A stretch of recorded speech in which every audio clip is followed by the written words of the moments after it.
Hello दोस्तों, स्वागत है आपका मेरे चैनल उत्तराखंड नॉलेज हब में।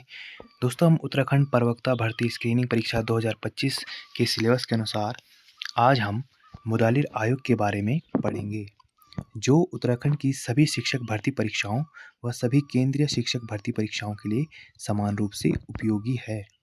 तो चलिए दोस्तों, आज का टॉपिक शुरू करते हैं। तो दोस्तों, अब मुदालिर आयोग के बारे में जानते हैं। मुदालिर आयोग के नाम से जाने जाने वाला माध्यमिक शिक्षा वर्तमान शिक्षा प्रणाली में बदलाव लाने और इसे राष्ट्र के लिए बेहतर बनाने के अपने संकल्प के तहत भारत सरकार द्वारा नियुक्त किया गया था और डॉक्टर ए लक्ष्मण स्वामी मुदालियर मद्रास विश्वविद्यालय के कुलपति थे, जो कि मुदालिर आयोग के अध्यक्ष भी थे। तो दोस्तों, मुदालिर आयोग को एक नज़र में देखते हैं कि इस आयोग में क्या क्या बातें थी। तो 1952 में भारत की माध्यमिक शिक्षा की जांच की गई और उसे नया आकार दिया गया। विविध पाठ्यक्रम, विज्ञान, तकनीक और व्यावसायिक विकल्प के लिए 3 वर्षीय मध्यम प्लस 4 वर्षीय उच्च माध्यमिक प्रणाली विकसित की गई।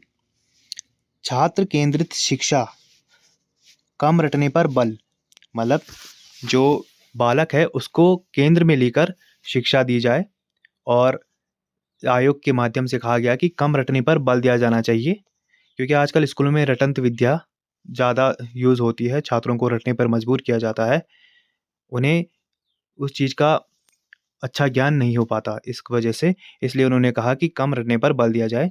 बेहतर शिक्षण प्रशिक्षण और स्कूल स्वायत्तता आज तक शिक्षा को प्रभावित करने वाले प्रमुख सुधारों का ये एक खाका था। दोस्तों, अब मुदालिर आयोग को संक्षेप में देखते हैं। इसकी नियुक्ति सरकार द्वारा 23 नवंबर 1952 को कैब यानी central advisory board of education की सिफारिश पर भारत सरकार ने की। इसके अध्यक्ष थे डॉक्टर लक्ष्मण स्वामी मुदालियर, इसके सचिव थे A.N. बसु और सदस्य सचिव में जो प्रधान सदस्य सचिव थे वो A.N. बसु, ये केंद्रीय शिक्षा संस्थान दिल्ली से, और सहायक सचिव थे वो है डॉक्टर S.M. चारी, ये शिक्षा अधिकारी थे जो शिक्षा मंत्रालय में थे। और ये जो प्रतिवेदन था ये 29 अगस्त 1953 को प्रस्तुत किया गया, ठीक है, जो उसमें लगभग 240 से 250 पृष्ठों के 15 अध्याय थे। अब आयोग की नियुक्ति के उद्देश्यों पर एक नज़र डालते हैं।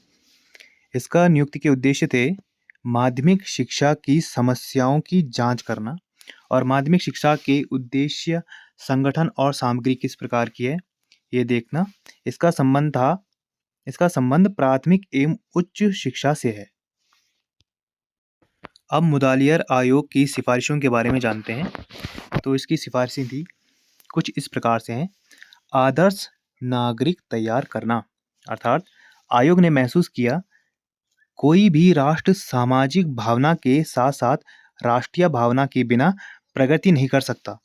यह निर्धारित किया गया है कि माध्यमिक शिक्षा का उद्देश्य ऐसे आदर्श नागरिकों का निर्माण करना होना चाहिए जो मजबूत राष्ट्रीय और सामाजिक भावना से ओतप्रोत हों और अपनी जिम्मेदारियों और कर्तव्यों को निभाने के लिए तैयार हों।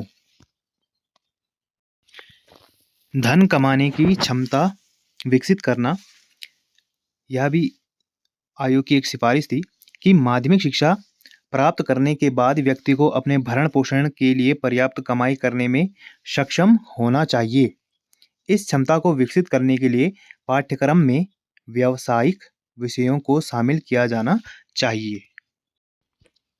अगली सिफारिश थी नेतृत्व की गुणवत्ता। माध्यमिक शिक्षा से विद्यार्थियों में नेतृत्व के गुण का विकास होना चाहिए। यह गुण लोकतंत्र के खातिर और समग्र रूप से देश के विकास के लिए बहुत आवश्यक है। अगली सिफारिश थी मानवीय गुणों का विकास करना। मनुष्य एक सामाजिक प्राणी है, इसलिए उसमें सहयोग की भावना, अनुशासन, विनम्रता, प्रेम, दया और भाईचारे की भावना होनी चाहिए। पाठ्यक्रम में ऐसे विषय होने चाहिए जो छात्रों में इन गुणों को विकसित कर सकें। विज्ञान, साहित्य, ललित कला, मानविकी, संगीत और नृत्य ऐसे कुछ विषय हैं जिनसे हमारे अंदर के मानवीय गुणों का विकास किया जा सकता है। आप जानते हैं माध्यमिक शिक्षा का नया संगठनात्मक पैटर्न किस प्रकार होना चाहिए। तो माध्यमिक शिक्षा 7 वर्ष की होनी चाहिए। यह 11 से 17 साल के बच्चों के लिए होनी चाहिए। इसमें इंटरमीडिएट कॉलेज को समाप्त करने और कक्षा 11 को माध्यमिक विद्यालयों के साथ और कक्षा 12 को बीए के साथ और कक्षा 12 विलय का सुझाव दिया गया। इस आयोग ने ऐसा सुझाव दिया कि कक्षा जो 11 है उसको माध्यमिक शिक्षा तक रखा जाए और कक्षा जो 12 है उसको जो है कि बीए या ग्रेजुएशन जो हमारे कोर्स होते हैं उसके साथ इंक्लूड कर दिया जाए।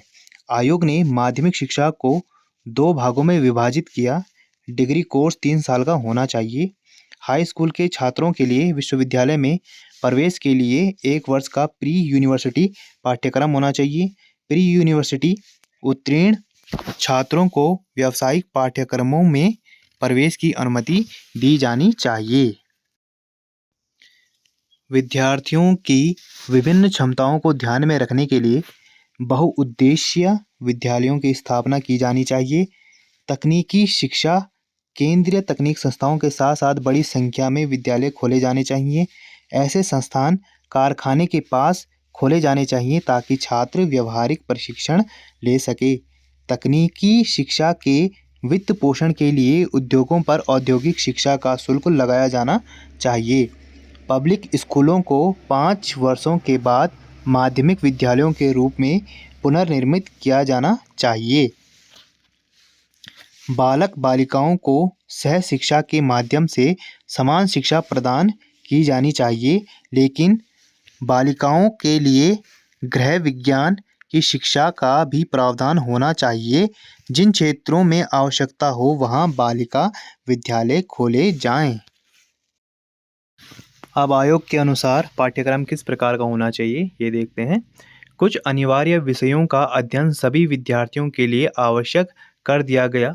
इसके अलावा वैकल्पिक विषयों को 7 समूहों में विभाजित किया गया था ताकि छात्रों को अपनी अपनी पसंद के अनुसार अध्ययन करने का अवसर मिले। अब है अनिवार्य विषय।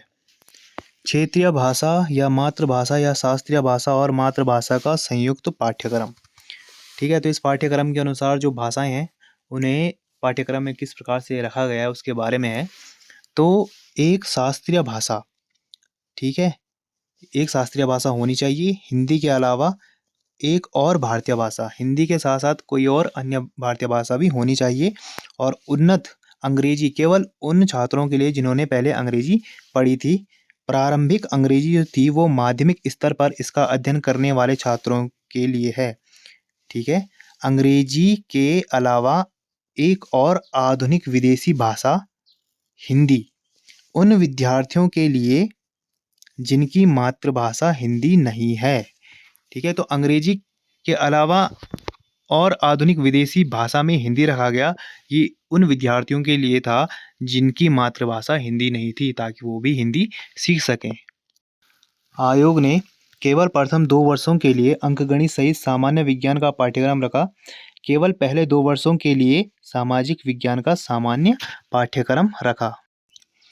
आयोग ने व्यावसायिक विषयों पर ध्यान दिया क्योंकि ज़्यादातर लोग जब पढ़ाई कर लेते हैं उसके बाद उन्हें कोई व्यवसाय मतलब किसी व्यवसाय का स्किल नहीं है उनके पास, तो कोई व्यवसाय शुरू नहीं कर पाते हैं।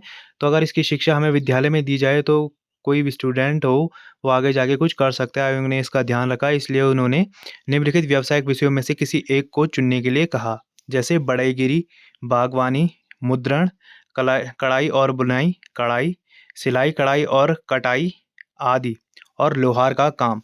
आयोग के अनुसार इनमें से कोई एक विषय स्टूडेंट को चुनना था जिससे वो आगे कोई व्यवसाय कर सके।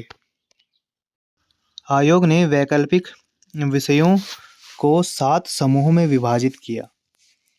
एक छात्र को एक समूह के किन्हीं 3 विषयों का अध्ययन करना अनिवार्य कर दिया गया है। आयोग ने वैकल्पिक विषयों के 7 समूहों को विभाजित किया था।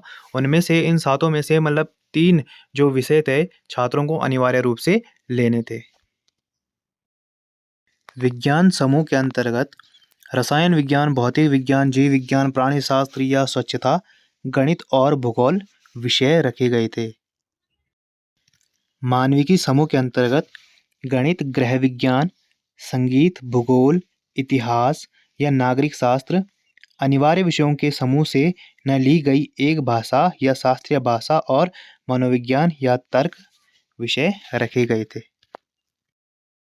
गृह विज्ञान समूह के अंतर्गत यह ग्रुप छात्राओं के लिए निर्धारित किया गया है। 4 में से 3 विषयों की पेशकश करना अनिवार्य है। होम नर्सिंग, होम इकोनॉमिक्स, मातृत्व एवं बाल कल्याण, पोषण और वाक कला, ये विषय गृह विज्ञान समूह के अंतर्गत शामिल किए गए हैं। वाणिज्य समूह के अंतर्गत वाणिज्यिक भूगोल या अर्थशास्त्र और नागरिक शास्त्र के तत्व, वाणिज्यिक अभ्यास, शॉर्ट हैंड टाइप राइटिंग और बही खाता पद्धति विषय रखे गए हैं। तकनीकी समूह के अंतर्गत व्यवहारिक विज्ञान, इलेक्ट्रिकल इंजीनियरिंग के तत्व, ज्यामितीय ड्राइंग और अनुप्रयुक्त गणित, सौर मैकेनिकल इंजीनियरिंग के तत्व आदि रखे गए हैं। कृषि समूह के अंतर्गत वनस्पति विज्ञान और कृषि रसायन, पशुपालन, बागवानी और बाग बगीचा रखना, सामान्य कृषि, ये विषय रखे गए हैं। ललित कला समूह के अंतर्गत 6 विषय शामिल किए गए हैं, जिनमें पेंटिंग, फोटोग्राफी, ड्राइंग और स्केचिंग, नृत्य, संगीत और इतिहास, ये विषय इसमें शामिल किए गए हैं। अब आयोग के गुणों के बारे में जानते हैं। गतिविधि आधारित शिक्षा, कृषि पर बल, माध्यमिक शिक्षा के उद्देश्य की चर्चा, बाल केंद्रित शिक्षा, शिक्षा का वेतन एवं पद में सुधार, सह पाठ्यक्रम गतिविधियाँ, बाहरी परीक्षाओं पर अब कोई तनाव नहीं, बहुउद्देशीय विद्यालयों पर बल, उद्योगों के पास तकनीकी स्कूल खोलने का सुझाव। अब आयोग के दोषों के बारे में चर्चा करते हैं। सुझाव जल्दीबाजी में दिए गए हैं, इसलिए समस्याएं अभी भी हैं। शिक्षकों की सामाजिक और आर्थिक स्थिति में सुधार को लेकर कोई नया बयान नहीं है। महिला शिक्षा के संबंध में कोई सुझाव नहीं, अभी भी अंग्रेजी पर जोर है। अब परीक्षा और मूल्यांकन प्रणालियों में क्या क्या सुधार किए गए हैं आयोग द्वारा, वो देखते हैं। बाह्य परीक्षाओं की संख्या कम की जानी चाहिए। उपलब्धि के वस्तुनिष्ठ परीक्षण शुरू करके और प्रश्नों के प्रकार को बदलकर व्यक्तिपरकता को कम किया जाना चाहिए। रटने को प्रोत्साहित नहीं किया जाना चाहिए, तर्कसंगत समझ को प्रोत्साहित किया जाना चाहिए। विद्यार्थियों की सर्वांगीण प्रगति का पता लगाने के लिए प्रत्येक विद्यार्थी के लिए स्कूल रिकॉर्ड की उचित प्रणाली बनाए रखी जानी चाहिए। बाहरी और आंतरिक परीक्षाओं में विद्यार्थियों के काम का मूल्यांकन और ग्रेडिंग करने और स्कोर रिकॉर्ड बनाए रखने के लिए संख्यात्मक अंकन के बजाय प्रतीकात्मक प्रणाली को अपनाया जाना चाहिए। जैसे 5 बिंदुओं पैमाने का उपयोग किया जा सकता है। जैसे कि आपने देखा होगा जब रिजल्ट निकलता है तो उसमें होता है ना, उत्कृष्ट, अच्छा, गुड, ये इस टाइप से उन्होंने बच्चे की परफॉर्मेंस को हम किस तरीके से उसके जो कार्ड है, रिजल्ट है, उस पे किस तरीके से अंकित किया जाए, तो ये उससे रिलेटेड है। जैसे जिनको ए मिलेगा वो उत्कृष्ट, बी अच्छा, सी उचित और या औसत, डी खराब और ई बहुत खराब। माध्यमिक विद्यालय पाठ्यक्रम के पूरा होने पर केवल एक सार्वजनिक परीक्षा होनी चाहिए। एक उम्मीदवार जिसने परीक्षा उत्तीर्ण कर ली है और किसी अतिरिक्त विषय में अर्हता प्राप्त करना चाहता है, बाद की परीक्षा में उपस्थित हो सकता है। प्रदान किए गए प्रमाण पत्र में विभिन्न विषयों में सार्वजनिक परीक्षा के परिणामों के अलावा विषयों में स्कूल परीक्षणों के परिणाम और साथ ही स्कूल रिकॉर्डों का सार भी होना चाहिए। अब काम के घंटे और छुट्टियां आयोग ने किस प्रकार से व्यवस्थित की हैं उसके बारे में जानते हैं। एक नियम के रूप में एक स्कूल में कार्य दिवसों की कुल संख्या 200 से कम नहीं होनी चाहिए। प्रति सप्ताह काम के घंटे कम से कम 35 मिनट अवधि या लगभग 45 मिनट होने चाहिए। स्कूलों को सप्ताह में 6 दिन नियमित रूप से काम करना चाहिए, जब शिक्षक और छात्र औपचारिक रूप से मिल सकते हैं और विभिन्न पाठ्येतर और सामाजिक परियोजनाओं में एक साथ काम कर सकते हैं। आमतौर पर वर्ष के दौरान 2 महीने का ग्रीष्मकालीन अवकाश होना चाहिए। यहाँ पे गलत मिस्टेक हो गई है, प्रिंट हो गया है, यहाँ पे अवकाश है। अवकाश होना चाहिए और वर्ष के दौरान उपयुक्त अवधि में 10 से 15 दिनों का अवकाश होना चाहिए। अब निष्कर्ष देखते हैं कि निष्कर्ष क्या है। माध्यमिक शिक्षा आयोग की रिपोर्ट को सचमुच शिक्षकों के लिए बाइबल कहा जाता है और यह भारत में शिक्षा के विकास में एक मील का पत्थर है। अपनी विभिन्न कमियों के बावजूद आयोग ने माध्यमिक शिक्षा प्रणाली में सुधार का स्वर्णिम मार्ग प्रशस्त किया है और इसकी अधिकांश सिफारिशों को वर्तमान शिक्षा प्रणाली में शामिल कर लिया गया है। तो दोस्तों, आज हमने माध्यमिक शिक्षा आयोग या मुदालियर आयोग के बारे में जाना। उम्मीद है आप लोगों को ये वीडियो अच्छी लगी होगी और ऐसी ही ज्ञानवर्धक वीडियोस के लिए आप मेरे चैनल उत्तराखंड नॉलेज हब को सब्सक्राइब कीजिए, लाइक कीजिए, कमेंट कीजिए, शेयर कीजिए और मुझे इंस्टाग्राम पर फॉलो कीजिए। और अगर आपको इन वीडियोस की PDF चाहिए तो आप मेरे टेलीग्राम को ज्वाइन कर सकते हो, वहाँ आपको इसकी PDF फाइल मिल जाएगी। Thank you.